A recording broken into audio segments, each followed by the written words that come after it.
Shalom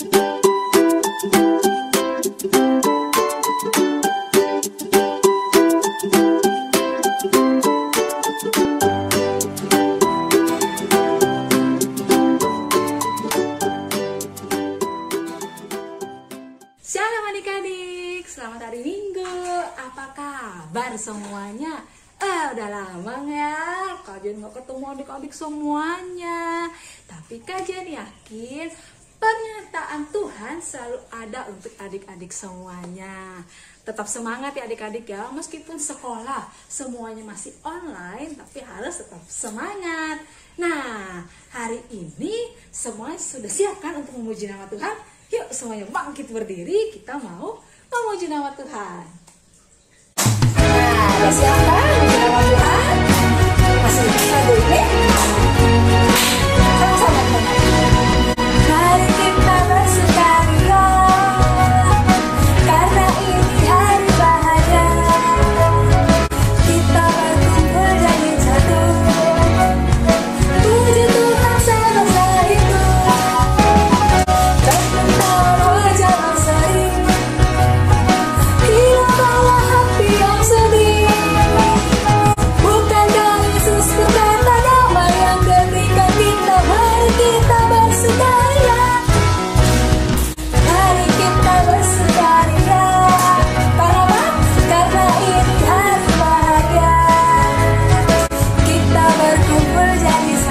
Puji Tuhan, puji Tuhan semesta itu. Tepuk tangan yang mana?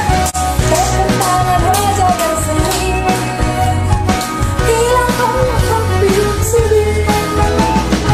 Bukankah Yesus berkata damai yang diberikan kita? Mari kita bersukaria. Harus bersukaria ya adik-adik ya. Bersukaria, karena ini hari bahagia. Kita berkumpul jadi satu. Puji Tuhan semesta itu. Tepuk tangan wajah berseri, hilangkanlah hati yang sedih. Bukankah Yesus berkata damai yang diberikan kita? Mari kita bersukaria. Bukankah Yesus berkata damai yang diberikan kita? Mari kita bersukaria. Masih semangat kan memuji nama Tuhan? Yuk adik-adik kita bangkit berdiri, kita naikkan pujian yang kedua. Nah adik-adik sudah siap kan memuji nama Tuhan? Yuk sama-sama ya.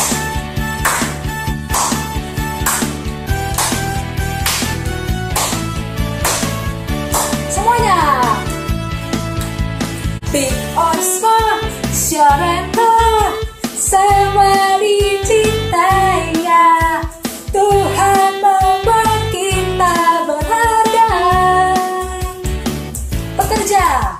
Bekerja, berkarya bagi kemuliaannya.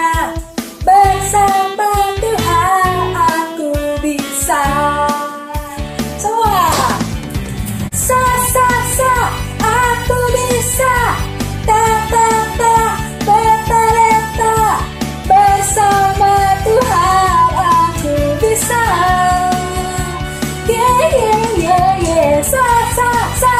Aku bisa, bertalenta, bersama Tuhan aku bisa. Pastinya adik-adik ya, semuanya dengan Tuhan tidak ada yang mustahil. Pasti semuanya adik-adik bisa. Besar kecil semuanya berharga di mata Tuhan. Yuk sama-sama kita nyanyi lagi ya. Siap? Big or small, short and tall, semua dicintainya. Tuhan membuat kita berharga. Apa adik-adik? Bekerja, berkarya bagi kemuliaannya. Tuhan membuat aku bisa.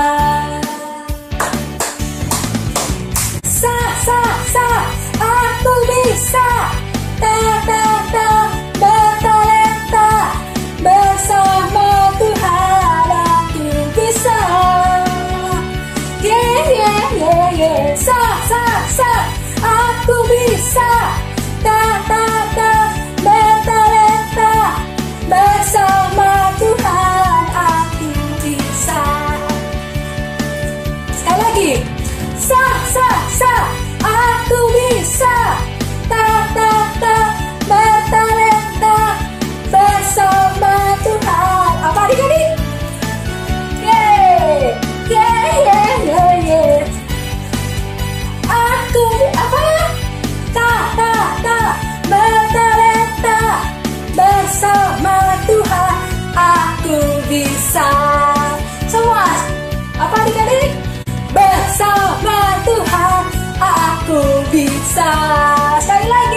Semangat kan memuji nama Tuhan? Sekarang kajian minta adik-adik semuanya untuk duduk karena kita mau mempersiapkan hati kita untuk mendengarkan firman Tuhan.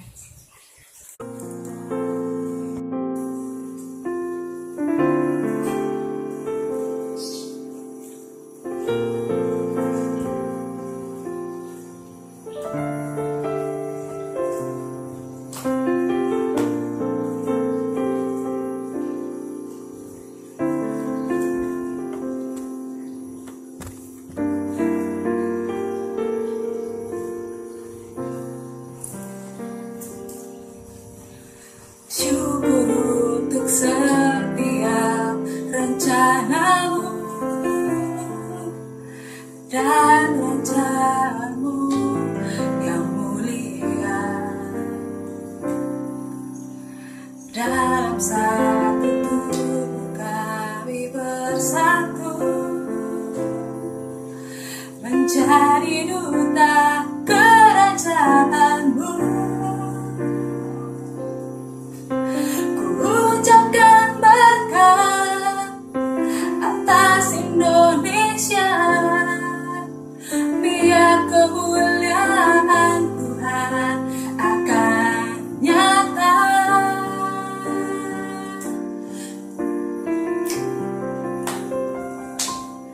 Bagi bangsa ini kami berdiri dan membawa doa kami kepadamu. Sesuatu yang besar pasti terjadi dan mengubahkan negeri kami. Hanya nama-Mu Tuhan ditinggikan atas seluruh bumi.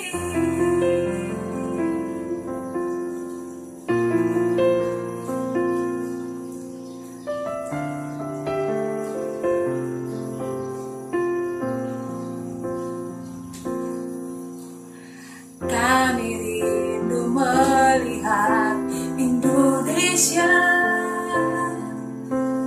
pulih dari semua problema, hidup dalam jalan kebenaran-Mu, pancarkan terang kemuliaan-Mu. Ku ucapkan berkat atas Indonesia, biar kemuliaan Tuhan akan nyata.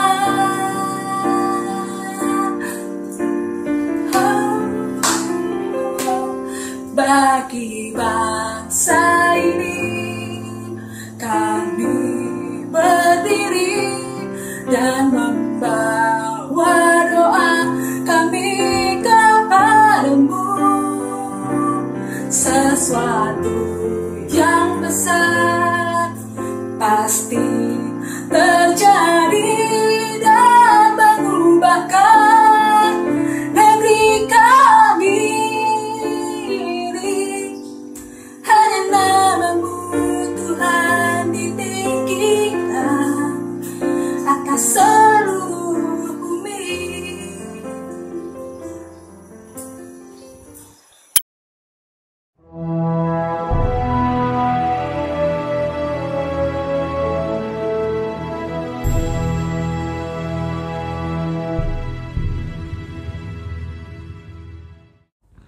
Merdeka! Merdeka! Merdeka! Ketemu lagi dengan Kak Nining. Masih di bulan Agustus, bulan di mana kita merayakan Hari Kemerdekaan negara kita tercinta Republik Indonesia yang ke-76. Kita mau review ulang ya dari minggu pertama. Waktu itu Kak Nining cerita tentang apa? Keindahan alam Indonesia, tapi hanya sebagian aja, yaitu yang cerita tentang laut, danau, perairan. Minggu kedua, Siapa yang cerita? Ya, Kak Erni dan Kak Willy. Masih tentang keindahan alam Indonesia. Ya, karena ternyata banyak tempat-tempat yang indah di Indonesia. Keluarga Kak Willy seringkali naik gunung. Dan perjuangannya katanya kalau pas naik gunung capek, tapi begitu sampai di atas lihat keindahan alamnya, wah semua rasa capek itu udah hilang. Kak Erni berapa kali jalan ke pedalaman ya, di pelosok-pelosok. Ternyata daerah-daerah kita yang pelosok banyak orang yang belum tahu. Pemandangan alamnya juga indah-indah. Nah, minggu ketiga, siapa yang cerita? Yang suka makan pasti ingat. Ya, Kak Helen dan Kak Denny. Menceritakan tentang apa? Wisata kuliner Nusantara. Ya, jalan-jalan tapi nikmati makanannya. Setiap daerah di Indonesia ternyata punya ciri khas makanan masing-masing. Dan pastinya enak-enak semuanya. Nah, minggu kemarin siapa yang cerita? Kak Alex, Kak Lila, dan Kak Linda. Tentang beragam budaya Indonesia. Ternyata ragam budaya di Indonesia banyak banget. Dari Sabang sampai Merauke. Ya. Nah, adik-adik, ragam budayanya apa saja sih? Ada pakaian daerah, ada lagu daerah, ada alat musik tradisional, tarian daerah, terus ada lagi rumah-rumah adat daerah juga. Waduh, ternyata Indonesia kaya ya dengan kebudayaan, dengan pemandangan alam, dengan makanan. Dan hari ini di minggu terakhir bulan Agustus, Kak Nining diberi tema Indonesia Pasti Bisa. Nah, adik-adik, kita mau lihat ya bagaimana Indonesia memperjuangkan kemerdekaannya. Ya, kalau adik-adik ingat, Indonesia itu bukan hanya pada tanggal 17 Agustus merayakan kemerdekaan terus tiba-tiba enak seperti sekarang. Enggak, ada perjuangan-perjuangan yang dilewati. Nah, sebelum Kak Nining sama-sama bahas dengan adik-adik ya, sejarah Indonesia, juga kita masuk dalam kebenaran firman Tuhan, Kak Nining mau ajak adik-adik menyanyikan lagu Hari Merdeka. Tapi Kak Nining nggak mau nyanyi sendiri.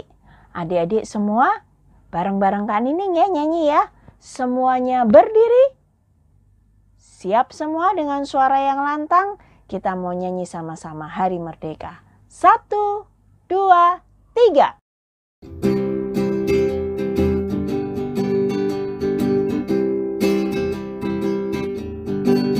17 Agustus tahun 45.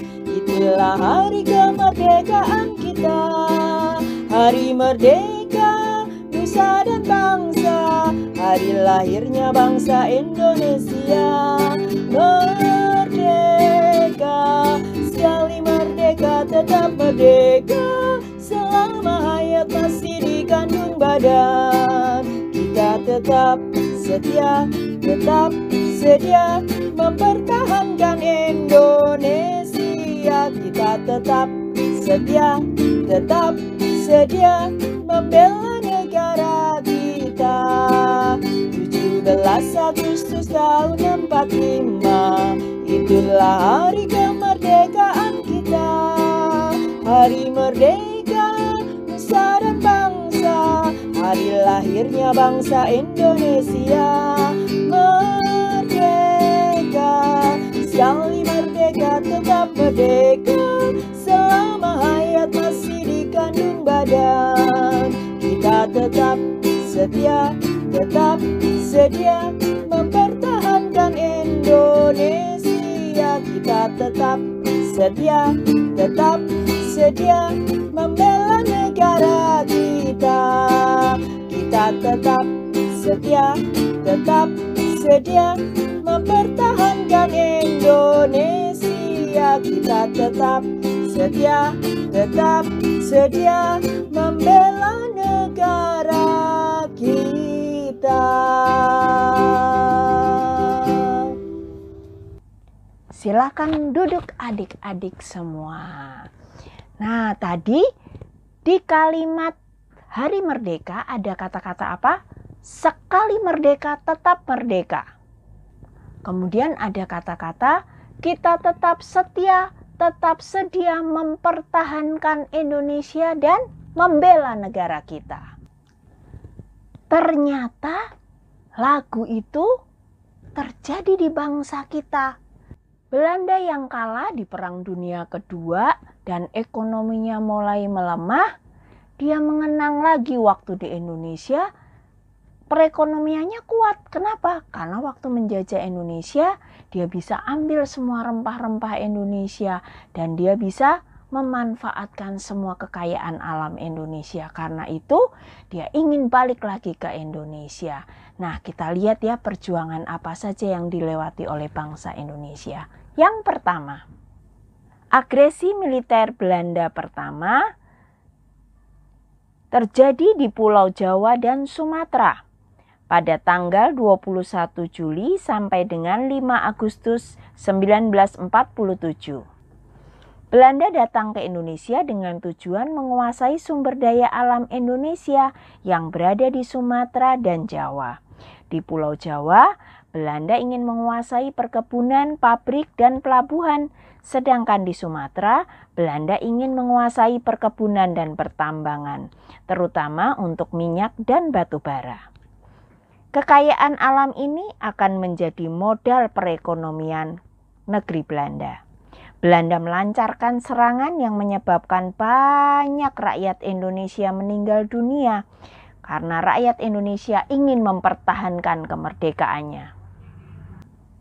Pemerintah Indonesia melaporkan agresi militer ini kepada Perserikatan Bangsa-Bangsa atau disingkat PBB. Nah, PBB ini lalu mengeluarkan resolusi pada tanggal 1 Agustus 1947. Kemudian PBB mendesak Belanda menghentikan agresi militernya dan akhirnya Belanda menyetop pertempuran pada tanggal 5 Agustus 1947. Indonesia pasti bisa. Agresi militer Belanda pertama berhasil dilewati. Nah, apakah selesai sampai di situ? Ternyata tidak, adik-adik. Belanda pengen nyoba lagi. Waduh, nggak kenal menyerah ya. Iya, dia melakukan agresi militernya yang kedua. Agresi militer Belanda kedua dilancarkan pada tanggal 19 sampai 20 Desember 1948, berawal dari serangan di Yogyakarta. Ya, waktu itu Yogyakarta adalah ibu kota dan pusat pemerintahan Indonesia. Serangan meluas ke sejumlah kota di Jawa dan Sumatera. Tujuannya melumpuhkan pusat pemerintahan Indonesia hingga Belanda menguasai Indonesia kembali. Pemimpin Indonesia waktu itu, Presiden Soekarno dan Wakil Presiden Muhammad Hatta ditangkap. Juga beberapa tokoh lainnya. Mereka diterbangkan ke tempat pengasingan di Pulau Sumatera dan Pulau Bangka. Namun, yang hebat adik-adik, sebelum ditangkap, Presiden Soekarno sempat membuat surat kuasa untuk membuat pemerintahan darurat sementara di Bukit Tinggi Sumatera Barat. Fungsinya buat apa kan Nining? Supaya pemerintahan ini tetap bisa berjalan, tidak berhenti. Dan bangsa Indonesia tetap bisa menyusun strategi untuk melawan penjajah Belanda. Serangan Belanda terus digencarkan, tapi mendapat kecaman dari dunia internasional. PBB kali ini mendesak kembali Belanda untuk membebaskan pemimpin Indonesia. Dan akhirnya Belanda membebaskan Presiden Soekarno dan Wakil Presiden Muhammad Hatta pada tanggal 6 Juli 1949. Pemerintahan Indonesia kembali pulih pada tanggal 13 Juli 1949. Yeay! Sekali lagi Indonesia pasti bisa. Agresi militer Belanda yang pertama tadi lewat. Agresi militer Belanda yang kedua lewat juga. Jadi sampai hari ini Indonesia tetap merdeka. karena dia sudah melewati tantangan dari penjajah. Nah, bukan hanya itu aja, ada tantangan bencana juga yang bisa dilewati. Apa aja Kak Nining? Yuk kita lihat satu-satu. Tsunami Aceh terjadi pada tanggal 26 Desember 2004. Diawali dengan gempa yang berkekuatan 9,3 skala Richter terjadi di kedalaman bawah dasar laut. Dan gempa ini menyebabkan gelombang tsunami setinggi 9 meter yang kemudian menyapu seluruh wilayah Aceh. Bencana ini menewaskan lebih dari 220.000 jiwa di Indonesia. Peristiwa ini bukan saja dialami Indonesia, tapi juga semenanjung Malaysia, Thailand, India, Sri Lanka, dan pantai timur Afrika. Gempa dan tsunami Aceh merupakan bencana alam paling dahsyat dengan korban jiwa yang sangat besar. Tapi ajaibnya, Aceh sekarang telah bangkit dan sudah membangun beberapa tempat yang dulu hancur. Dan ini memberikan pelajaran bahwa Indonesia pasti bisa. Yang kedua, rentetan gempa di Lombok. Pertama kali dirasakan pada tanggal 29 Juli 2018 dengan kekuatan 6,4 skala Richter. Sejak itu, ada rentetan gempa susulan dengan skala kecil sampai besar yang tidak terhitung banyaknya, sampai ratusan kali. Korban jiwa yang tercatat mencapai 550 orang lebih.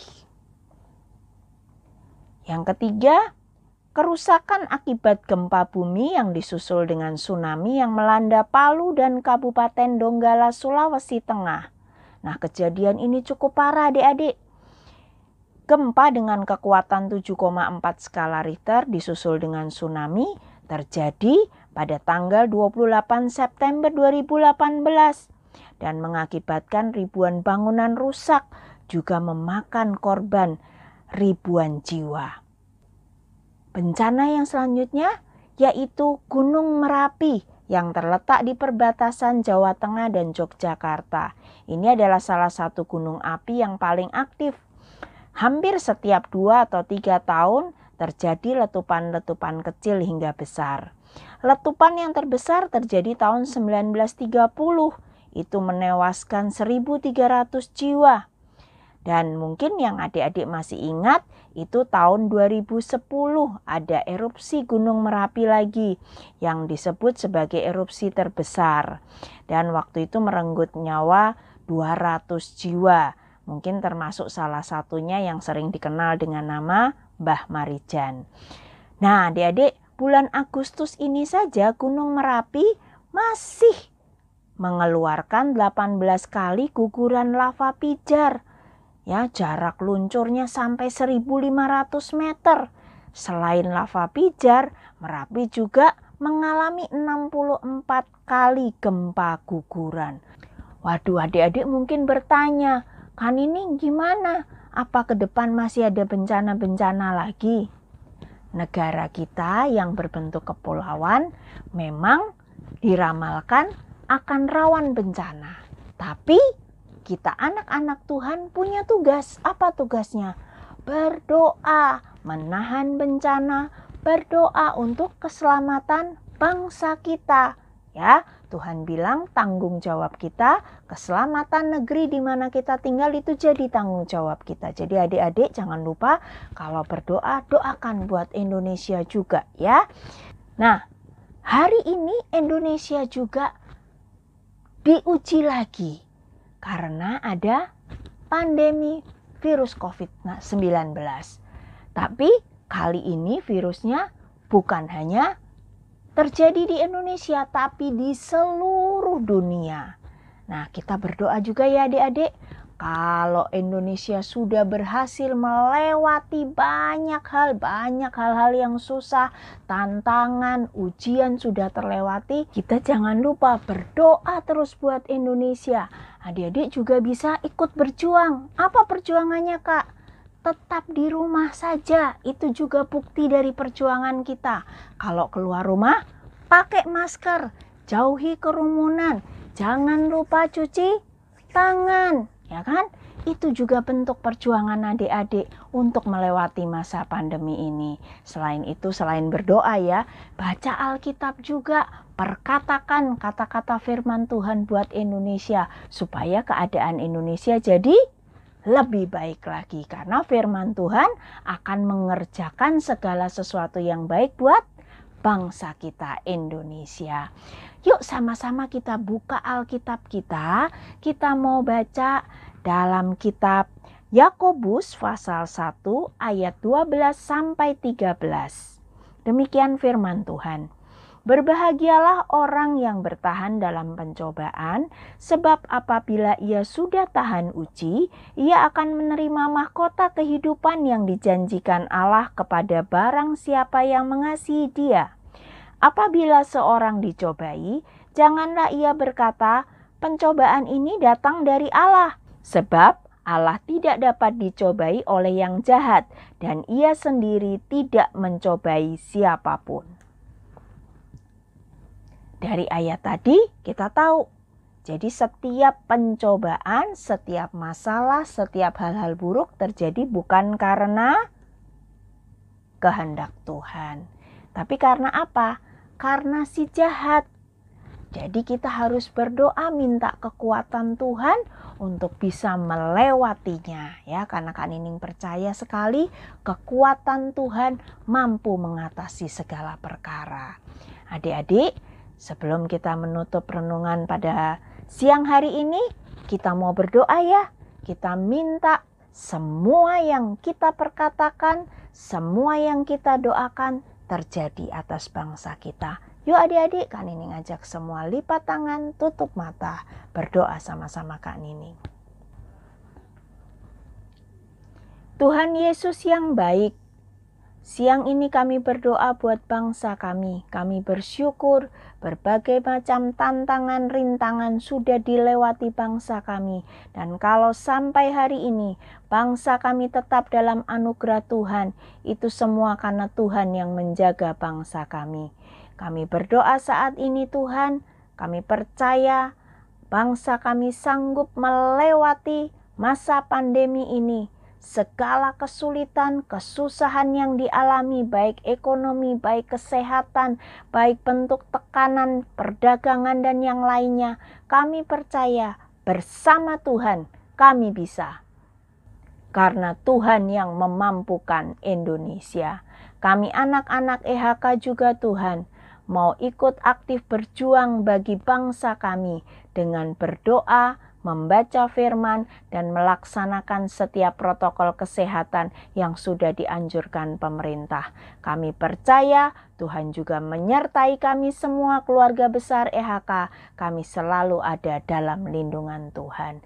Dalam nama Tuhan Yesus Kristus, kami naikkan syukur dan doa kami. Haleluya. Amin. Sekali lagi sama-sama kita mau katakan, Indonesia pasti bisa. Nah, tadi adik-adik sudah dengarkan firman Tuhan yang sudah dibawakan oleh Kak Nining. Semoga apa yang adik-adik dengar dapat tertanam di hati adik-adik dan bisa melakukan firman Tuhan dalam kehidupan adik-adik semuanya. Dan nggak lupa juga ya, selalu kajian ingatkan, sekarang kan ini Jakarta udah masuk di tahap PPKM yang ketiga. Semoga semuanya cepat berakhir dan semuanya jadi zona hijau, sehingga kita tidak usah PPKM lagi adik-adik ya. Dan kajian berharap juga adik-adik tetap mematuhi protokol 3M, yaitu rajin memakai masker, rajin mencuci tangan, dan tetap menjaga jarak ya adik-adik ya. Sampai jumpa minggu depan. Tuhan Yesus memberkati.